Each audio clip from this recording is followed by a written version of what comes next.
টলিপাড়ার জনপ্রিয় অভিনেতা দিব্যজ্যোতি দত্ত ইতিমধ্যেই দর্শকদের মনে জায়গা করে নিয়েছেন। ছোট পর্দায় কাজের পর ইতিমধ্যেই বড় পর্দায় পা রেখেছেন দিব্যজ্যোতি। সৃজিত মুখোপাধ্যায়ের পরিচালনায় লহ গৌরাঙ্গের নামরে ছবিতে তাকে দেখা গেছে। কিছুদিন আগে প্রেম দিবসেই দিব্যজ্যোতির নতুন ছবির ঘোষণা হয়েছে। তবে পর্দায় রোমান্টিক নায়কের ইমেজ থাকলেও বাস্তব জীবনে প্রেমের ক্ষেত্রে তিনি নাকি একেবারেই অনভিজ্ঞ, এমনটাই জানালেন অভিনেতার মা। অভিনেতার ব্যক্তিগত জীবন নিয়ে নানা সময় জোর চর্চা হয়েছে। একসময় শোনা গিয়েছিল তার প্রথম ধারাবাহিকের সহ অভিনেত্রী দেবাদ্রিতা বসুর সঙ্গে সম্পর্কে জড়িয়েছেন তিনি।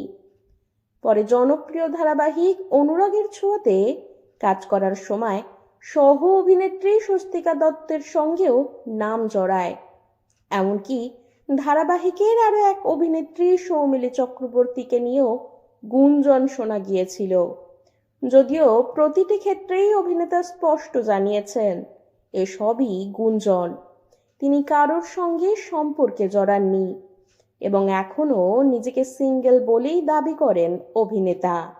সম্প্রতি রিয়েলিটি গেম শো দিদি নাম্বার 1-এর মঞ্চে মায়ের সঙ্গে হাজির হবেন অভিনেতা দিব্যজ্যোতি দত্ত। আগামী মঙ্গলবার জি বাংলার পর্দায় সম্প্রচারিত হবে এই বিশেষ পর্ব।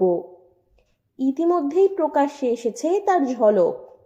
সেখানে দিব্যজ্যোতির মাকে বলতে শোনা যায় ওর মধ্যে কোনো ম্যাচিউরিটি আসেনি, কোনো গার্লফ্রেন্ড জোগাড় করা ওর পক্ষে সম্ভবই নয়, এত বছরেও যখন পারেনি পারবেও না। মায়ের এই মন্তব্য শুনে দিব্যজ্যোতি বলেন, সব কথা বলতে নেই সব জায়গায়। মা ছেলের এই খুনসুটিতে সঞ্চালিকা রচনা বন্দ্যোপাধ্যায়ও হেসে ফেলেন।